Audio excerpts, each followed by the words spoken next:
We are so glad you could join us for our online sermon today. Before we hear God's word, we will have scripture read. நீங்கள் இணையம் வழியாக இடம்பெறும் பிரசங்கத்தில் எங்களோடு இணைந்திருப்பதில் நாங்கள் மகிழ்ச்சி அடைகிறோம். ஆண்டவருடைய வார்த்தையை கேட்பதற்கு முன்பாக வேத வாசிப்பு வாசிக்கப்படும். இன்று தேவ செய்திக்கென்று எடுத்துக்கொள்ளப்பட்ட வேத பகுதி 1 பேதுரு 4 அதிகாரம் வசனங்கள் 7 தொடங்கி 14 வரை. 1 பேதுரு 4 அதிகாரம் வசனங்கள் 7 தொடங்கி 14 வரை. எல்லாவற்றிற்கும் முடிவு சமீபமாயிற்று. ஆகையால் தெளிந்த புத்தி உள்ளவர்களாயிருந்து ஜெபம் பண்ணுவதற்கு ஜாக்கிரதையுள்ளவர்களாயிருங்கள். எல்லாவற்றிற்கும் மேலாக ஒருவரில் ஒருவர் ஊக்கமான அன்புள்ளவர்களாயிருங்கள். அன்பு திரளான பாவங்களை மூடும். முறுமுறுப்பு இல்லாமல் ஒருவரை ஒருவர் உபசரியுங்கள். அவனவன் பெற்ற வரத்தின்படியே நீங்கள் தேவனுடைய பற்பல்ல கிருபையுள்ள ஈவுகளை பகிர்ந்து கொடுக்கும் நல்ல உக்கிரானக்காரர் போல ஒருவருக்கொருவர் உதவி செய்யுங்கள். ஒருவன் போதித்தால் தேவனுடைய வாக்கியங்களின்படி போதிக்க கடவன். ஒருவன் உதவி செய்தால் தேவன் தந்தருளும் பலத்தின்படி செய்ய கடவன். எல்லாவற்றிலேயும் இயேசு கிறிஸ்து மூலமாய் தேவன் மகிமைப்படும்படியே செய்வீர்களாக. அவருக்கே மகிமையும் வல்லமையும் சதா காலங்களிலும் உண்டாயிருப்பதாக. ஆமேன். பிரியமானவர்களே, உங்களை சோதிக்கும்படி உங்கள் நடுவில் பற்றி எரிகிற அக்கினியை குறித்து ஏதோ புதுமை என்று திகையாமல் கிறிஸ்துவின் மகிமை வெளிப்படும்போது நீங்கள் களி கூர்ந்து மகிழும்படியாக அவருடைய பாடுகளுக்கு நீங்கள் பங்காளிகளானதால் சந்தோஷப்படுங்கள். நீங்கள் கிறிஸ்துவின் நாமத்தின் நிமித்தம் நிந்திக்கப்பட்டால் பாக்கியவான்கள். ஏனென்றால் தேவனுடைய ஆவியாகிய மகிமையுள்ள ஆவியானவர் உங்கள் மேல் தங்கியிருக்கிறார். அவர்களாலே தூஷிக்கப்படுகிறார், உங்களாலே மகிமைப்படுகிறார். ஆமேன். இது தேவனுடைய வசனம். நாம் அனைவரும் சேர்ந்து சொல்வோம், தேவனுக்கு சோஸ்திரம். உங்கள் அனைவரையும் இயேசு கிறிஸ்து நாமத்தில் வரவேற்கிறோம். இந்த நாளில் உங்களை சந்திப்பதில் சந்தோஷம் அடைகிறேன். ஆண்டவர் தாமே இந்த நாளில் அவருடைய வார்த்தை மூலமாக உங்களை ஆசீர்வதிப்பார் என்று நாம் கூட எதிர்பார்த்து இந்த நேரத்தில் நம்மளோட மனதை அமைதிப்படுத்தி நாங்கள் இந்த நேரத்தை ஆண்டவரிடத்தில் ஒப்பு கொடுப்போமாக. எங்கள் நல்ல தேவனே, எங்கள் பிதாவே, ஆண்டவரே, உமது சமூகத்தில் வந்து உமது வார்த்தையை பெற்றுக்கொண்டு ஆண்டவரே உமால் ஆசீர்வதிக்கப்பட நீர் கிருபை செய்தருளும் கூட நாங்கள் செபிக்கிறோம். உமது வார்த்தை தாமே எங்களோட இருதயத்தை ஆராய்ந்து பார்த்து ஆண்டவரே எங்களை ஆண்டவரை பலப்படுத்தும், எங்களை சரிப்படுத்தும், எங்களை ஆண்டவரை மீண்டுமாக ஆண்டவரை உருவாக்கும் என்று நாங்கள் செபிக்கிறோம் ஆண்டவரே. அதே நேரத்தில் எங்களோட ஆத்மாக்காக உங்களுடைய வார்த்தை ஆகாரமாக இருந்து எங்களை ஆண்டவரை ஆசீர்வதிக்கும் கூட நாங்கள் செபிக்கிறோம் ஆண்டவரே. நாளில் கேட்குற இந்த வார்த்தை கேட்குற ஒவ்வொரும் ஆசீர்வதிக்கப்பட்ட ஆண்டவரை பலனடைந்து ஆண்டவரை இன்னமும் உம்முடைய நன்மையும் கிருபையும் பெற்றுக்கொள்ள ஒவ்வொருவரையும் ஆசீர்வதியும் ஆண்டவர். இது அனைத்தும் எங்களும் கர்த்தரும் மீட்பரும் ஆகிய இயேசு கிறிஸ்து நாமத்தில் செபிக்கிறோம் எங்கள் ஜீவனுள்ள பிதாவே, ஆமென்.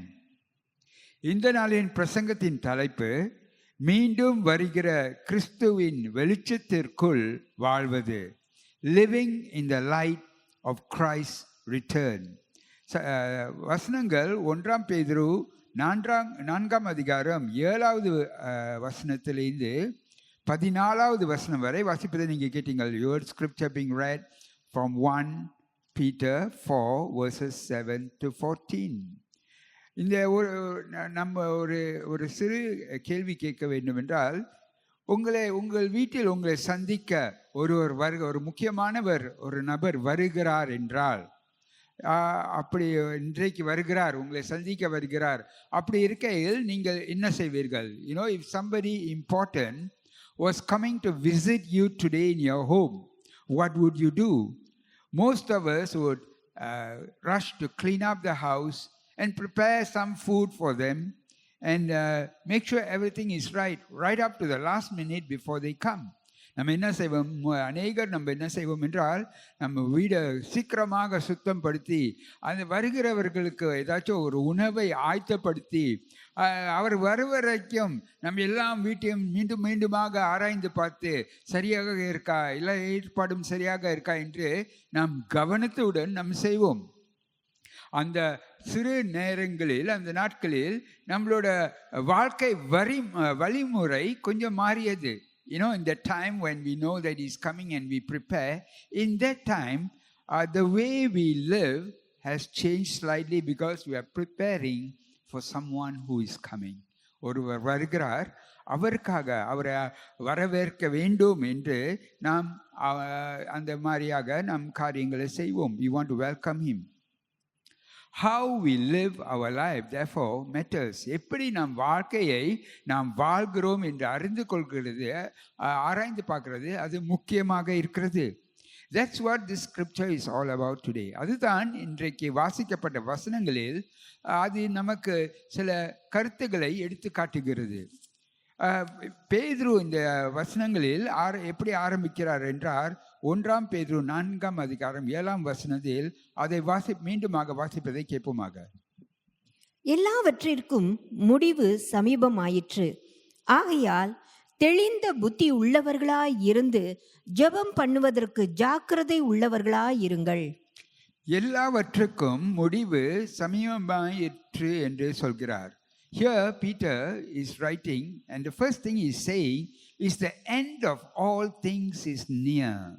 எல்லா காரியங்களுக்கும் ஒரு முடிவு சமீபமாய் இருக்கிறது என்று அவர் உரைக்கிறார்.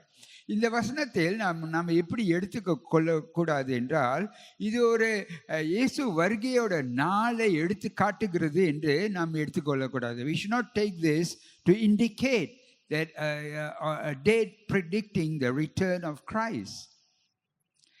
Many people use such verses to estimate when Christ will come.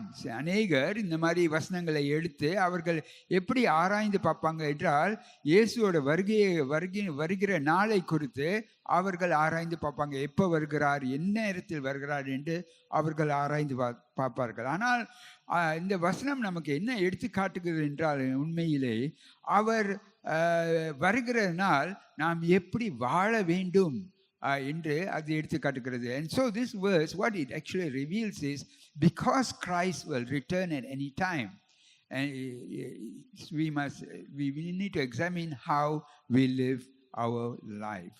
This verse reminds believers that since Jesus has resurrected and ascended, we are living in the last days. அங்க அவர் என்ன கருத்தை எடுத்து சொல்கிறார் என்றால், இயேசு கிறிஸ்து மரித்து உயிர் தெழுந்து பரத்துக்கு சென்ற பிற்பாடு அந்த நாளிலிருந்து இந்த நாள் வரை நாம் கடைசி நாட்களில் வாழ்ந்து கொண்டு இருக்கிறோம், அப்படியாக இருக்கிறோம் என்று எடுத்து சொல்கிறார். And since we are living in the last days and that Jesus is returning at any time, how then should we live today? இயேசு கிறிஸ்து வருகிற எந்த நாளும் வரக்கூடும் இருக்கையில், அவர் எந்த நாளிலும் வரக்கூடும் என்று நாம் வாழ்கிற இந்த நாட்கள் கடைசி நாட்களாக இருக்கிறது. அப்படின்னு இருக்கையில் நாம் இந்நாளில் எப்படி வாழ வேண்டும் என்று இந்த வசனங்கள் நமக்கு எடுத்து சொல்கிறது. Because Christ's return is near, believers are called to live prayerfully, to live lovingly, and even through suffering to live joyfully. அவரோட வருகை இந்த கடைசி காலத்துக்கு அவர் சீக்கிரமாக வரக்கூடும் என்று நாம் அறிந்தவர்களாக இருப்பதனால், விசுவாசிகளாக இருப்பதனால் நாம் எப்படி வாழ வேண்டும் என்றால், நாம் ஜெபத்துடன் ஜெப சிந்தையுடன் நாம் ஜெபத்தில் தளித்திருந்து வாழ வேண்டும். நாம் எப்படி அன்பு உடையவர்களாக இருக்க வேண்டும். அதே நேரத்தில் நமக்கு போராட்டம் இருந்தாலும் அது மத்தியில் நாம் தேவ சந்தோஷத்துடன் வாழ வேண்டும் என்று இந்த வசனங்கள் எடுத்து சொல்கிறது. இந்த குறிப்புகளை நாம் தனிப்பட்ட வகையில் ஒன்றொன்றாக நம்ம ஆராய்ந்து பார்ப்போமாக. முதலாவதாக அங்கே சொல்லப்பட்டிருக்கு, ஜெபத்தில் தளித்திருந்து வாழுங்கள் என்று. The first thing that these verses highlight to us is to live prayerfully. And we see that again in verse 7. அது 7வது வசனத்தில் மீண்டுமாக வாசிப்பதை கேட்போமாக. எல்லாவற்றிற்கும் முடிவு சமீபமாயிற்று. ஆகையால் தெளிந்த புத்தி உள்ளவர்களாய் இருந்து ஜெபம் பண்ணுவதற்கு ஜாக்கிரதை உள்ளவர்களாய் இருங்கள். The end of all things is at hand. Therefore, be self-controlled and sober-minded for the sake of your prayers. Notice the key word here is therefore. இங்கே முக்கியமான இந்த வார்த்தையை நாம் கவனிக்க வேண்டும் என்றால் ஆகையால். இயேசு கிறிஸ்து வருகை சமீபமாக இருப்பதனால் சீக்கிரமாக வருகிறார் என்றனால் நித்திய காலங்கள் வருகிறதுனால் ஆகையால் நாம் என்ன செய்ய வேண்டும்? ஜபத்தில் தளித்திருக்க வேண்டும்.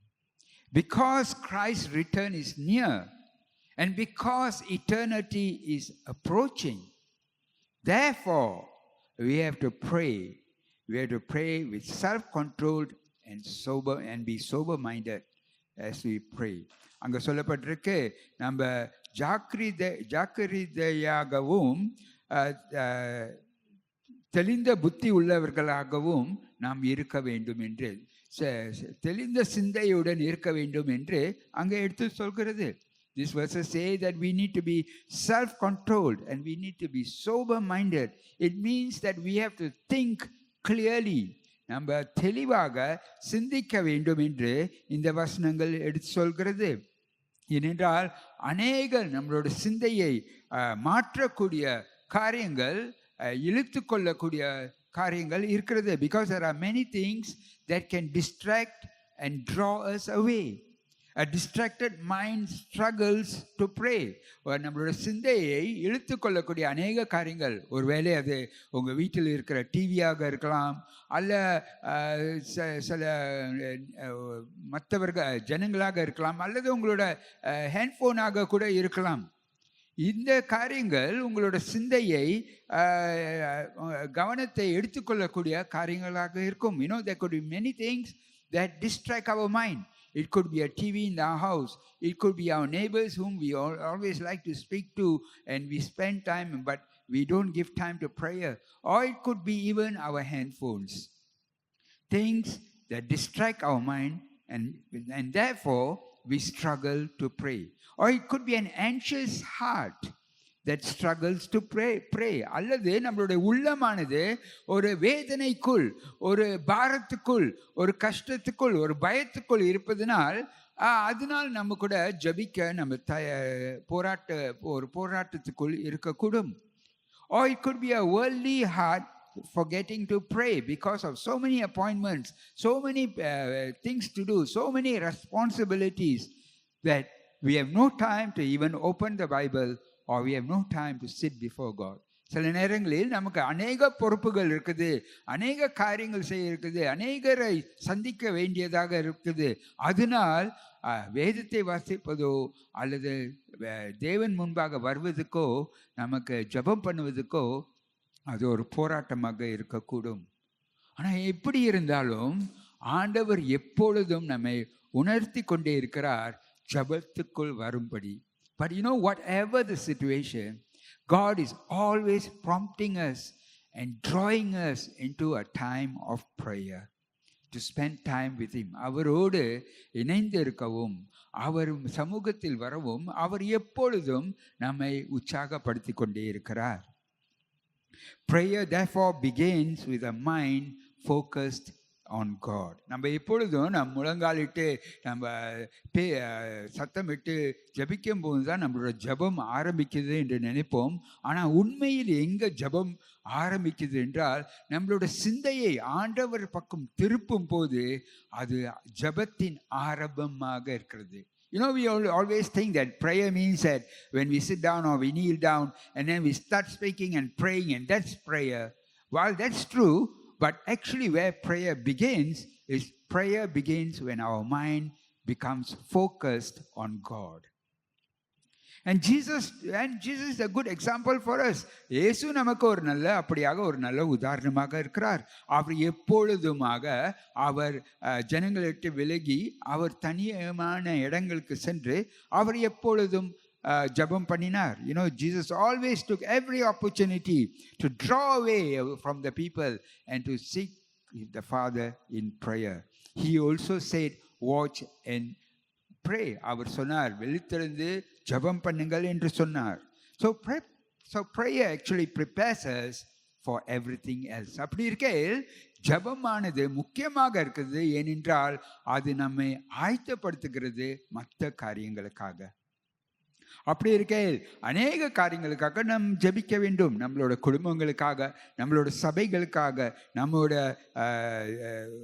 ஆண்டவரை அறியாத ஜனங்களுக்காக, ஆண்டவரோட வருகைக்காக ஜெபம் பண்ண வேண்டும். அதே நேரத்தில் நாம் ஞானம் பெற்றுக்கொள்ளும்படி கூட சரியான முடிவுகளை எடுப்போம் என்று போராட்டத்துக்குள் போகாமல் இருக்க அப்படியாகப்பட்ட காரியங்களை நாம் ஜெபிக்க வேண்டியதாக இருக்கிறது. எந்த சபை இயேசு கிறிஸ்துவோட வருகையை காத்திருந்து எதிர்பார்த்து காத்து கொண்டு இருக்கிறதோ அந்த சபை ஒரு ஜெபம் நிறைந்த சபையாக எப்பொழுதும் இருக்கும்.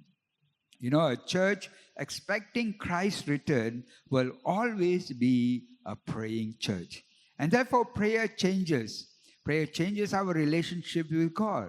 நம்ம ஆண்டவரோடு நமக்கும் இருக்கிற அந்த உறவு அதை இன்னும் பலப்படுத்துகிறது ஜெபம் மூலமாக. அதனால் நம்மளுடைய வாழ்க்கை எப்படிப்பட்டதாக இருக்க வேண்டும் என்றால் ஜெபத்தினால் தளித்திருந்து வாழ வேண்டிய ஒரு வாழ்க்கையாக இருக்க வேண்டும். And therefore we need to live lives that are prayerful. Secondly, we see to live a life that is loving. To live lovingly, and we see that in verses 8 to 11. இரண்டாவதாக நாம் என்ன பார்க்கிறோம் என்றால் நாம் ஊக்கமான அன்பு உள்ளவர்களாக இருக்க வேண்டும் என்று அங்கே வாழ வேண்டும் என்று அங்கே சொல்லப்பட்டிருக்குது. அதை நாம் 8வது வசனத்தில் வாசிப்பதை கேட்போமாக. எல்லாவற்றிற்கும் மேலாக ஒருவரில் ஒருவர் ஊக்கமான அன்புள்ளவர்களாய் இருங்கள். அன்பு திரளான பாவங்களை மூடும்.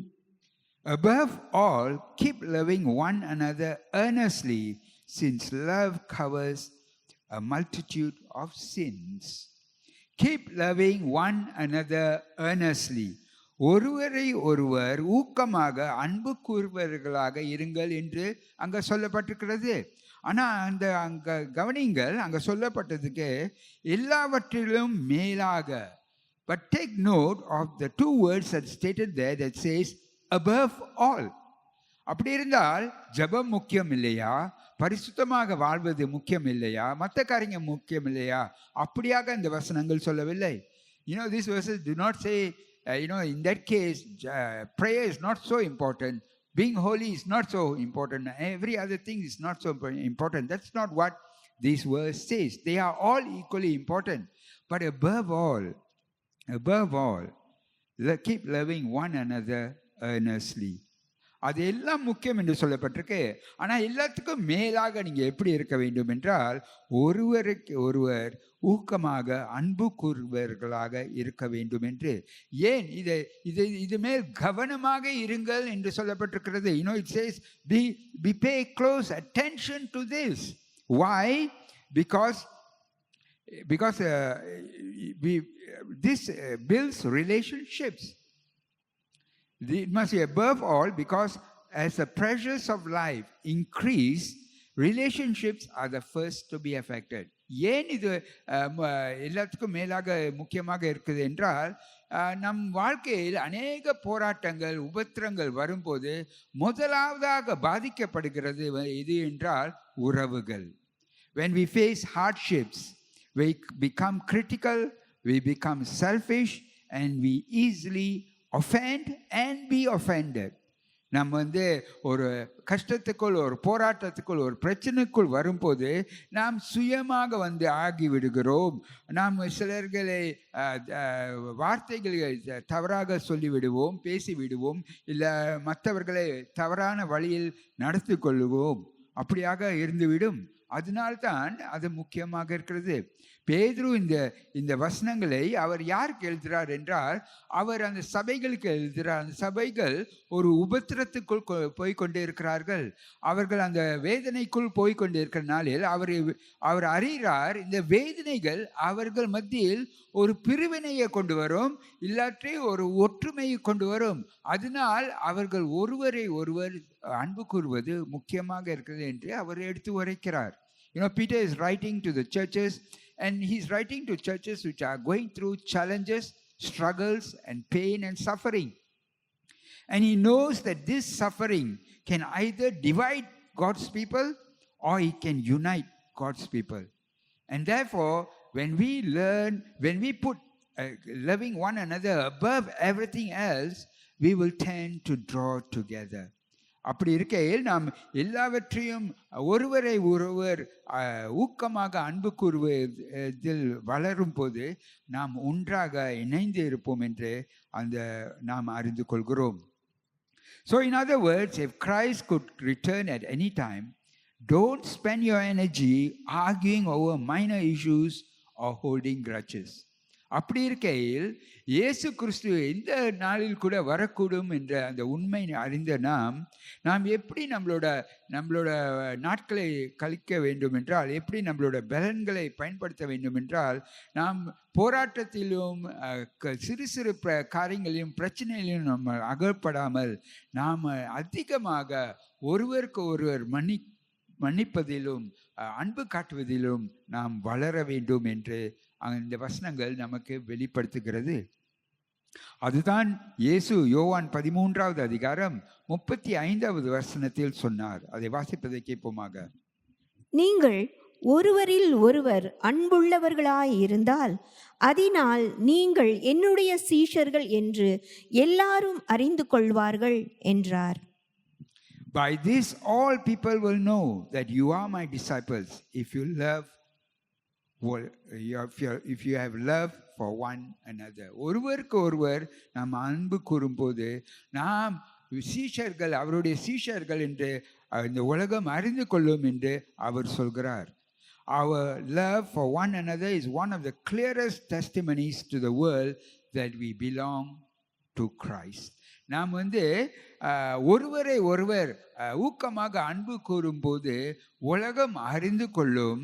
அதுதான் சிறந்த சாட்சியாக இருக்கிறது. உலகம் அது மூலமாக அறிந்து கொள்ளும் நாம் கிறிஸ்துவுக்கு சொந்தமானவர்கள் என்று அறிந்து கொள்ளும். அதே நேரத்தில் 8வது வசனத்தில் சொல்கிறது, அன்பு திரளான பாவங்களை மூடும் என்று. And at the same time that verse says that love covers a multitude of sins. This doesn't mean that love ignores sin. இதோட அர்த்தம் பாவம் இருந்தால் அந்த அன்பினால் அது கவனத்துக்குள் இருக்காது, அதை பற்றி கவலைப்பட வேண்டாம் என்ற அர்த்தம் அல்ல. அதோட அர்த்தம் என்னவென்றால், அன்பு கூறுவதனால் அவர்கள் அந்த பாவங்களை அவர்கள் கணக்கு வைக்க மாட்டார்கள் என்று அர்த்தமாக இருக்கிறது. This does not mean that love ignores sin, but rather genuine sin refuses to keep score. It keeps on loving and loving, forgiving and protecting. அது அன்பு கூறுவது மூலமாக நாம் என்ன செய்கிறோம் என்றால், நாம் மன்னிக்கிறோம், நாம் அன்பை பாதுகாக்கிறோம், அதை புதுப்பிக்கிறோம். And so it is important that we live a life that is loving. அதனால் நாம் அன்பு உள்ளவர்களாக வாழ வேண்டியது முக்கியமாக இருக்கிறது என்று இது எடுத்து காட்டுகிறது.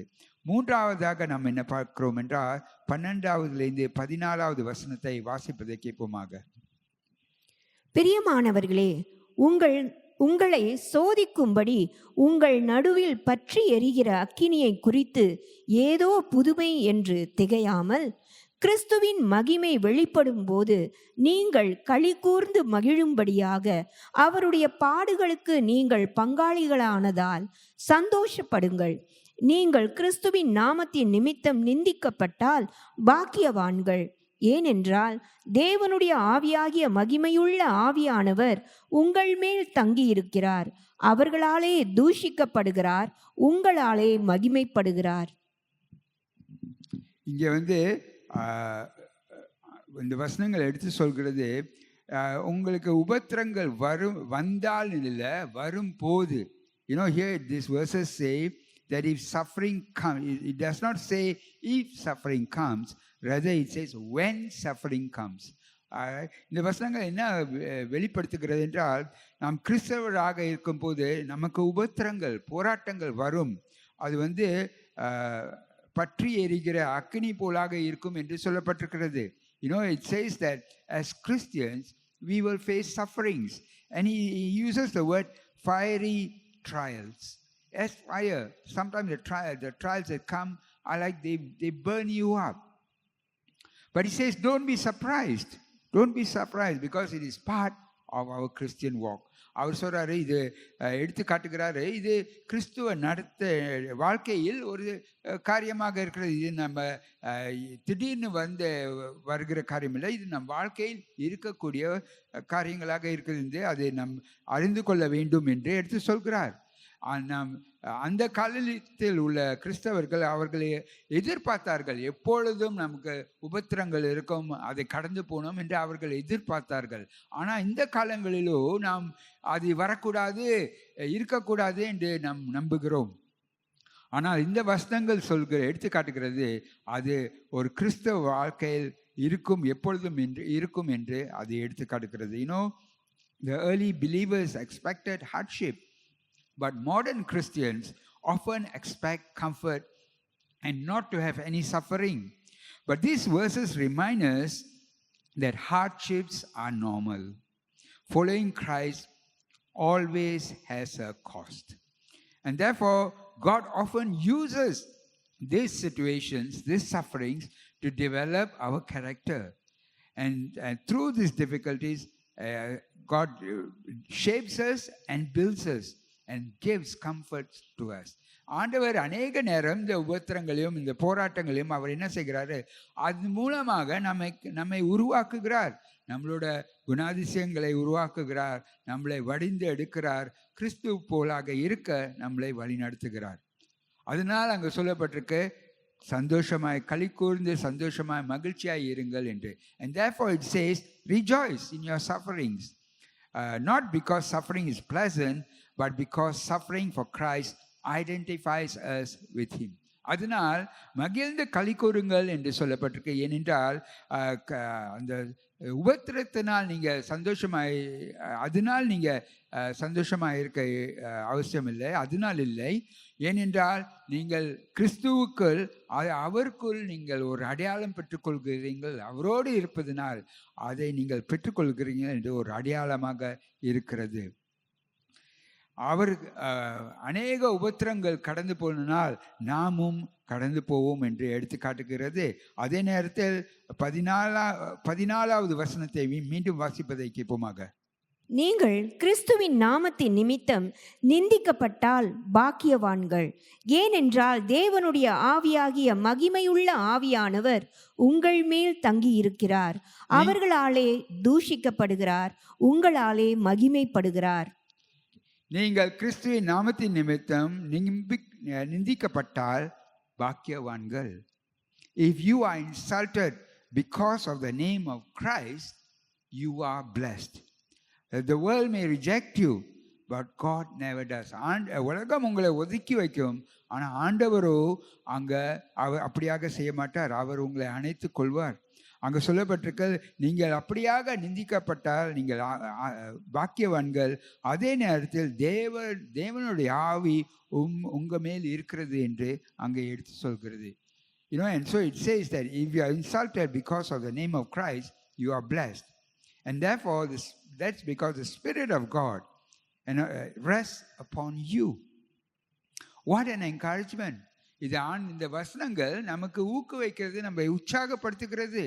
நாம் போராட்டத்துக்குள் இருக்கும்போது ஆண்டவர் நம்மோடு இருக்கிறார், நம்மளை பலப்படுத்துகிறார், நம்மளை ஆசீர்வதிக்கிறார் என்று இந்த வசனங்கள் வெளிப்படுத்துகிறது. அதனால் நாம் மகிழ்ந்து களி கூற வேண்டும் என்று அங்கே சொல்லப்பட்டிருக்கிறது. And therefore if you are suffering today, don't lose heart, because Christ sees, Christ knows, and Christ will one day make all things new. அப்படி இருக்கையில் நீங்கள் இந்த நாளில் ஒரு போராட்டத்துக்குள் இருந்தாக்க நீங்கள் கவலைப்படாதீர்கள், மனம் சோர்ந்து போகாதீங்கள். ஏனென்றால் கிறிஸ்து அறிந்திருக்கிறார், அவர் கவனிக்கிறார், அவர் ஒரு நாள் அனைத்தையும் முழுமையாக ஆக்கி விடுவார், பரிபூர்ணமாக ஆக்கி விடுவார்.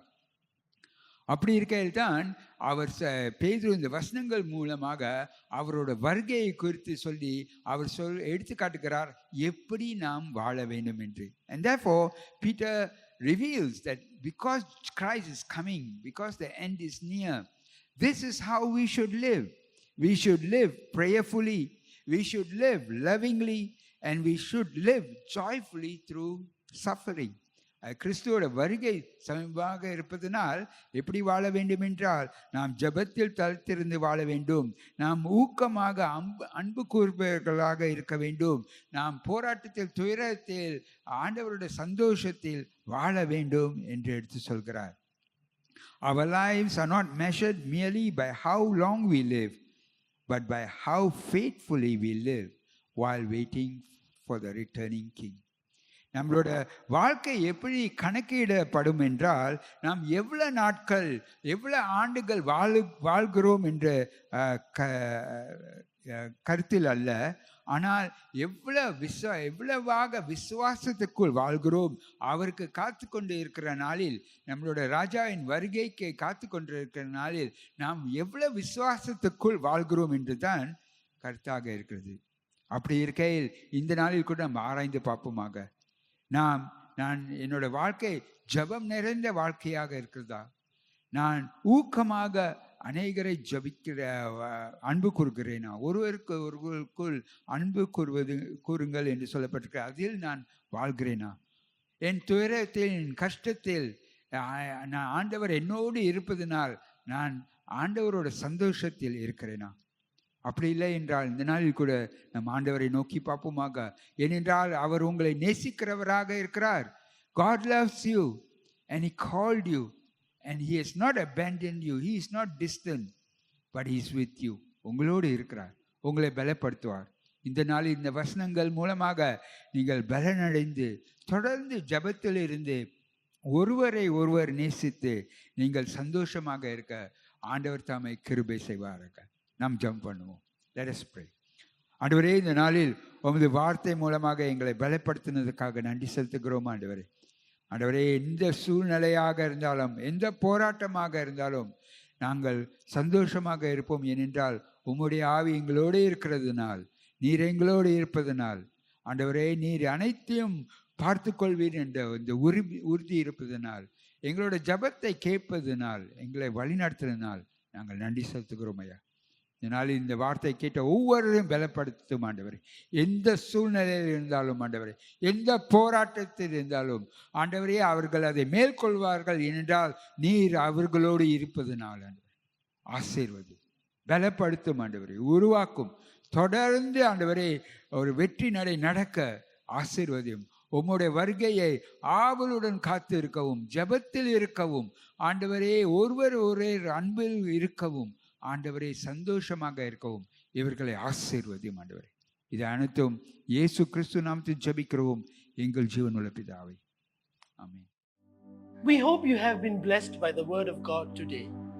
If you have any questions after hearing the sermon today or need someone to talk to, please contact our church office.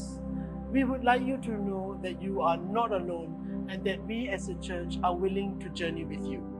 We hope to be a safe space where you can grow in Christ as a person. We hope you have a great week.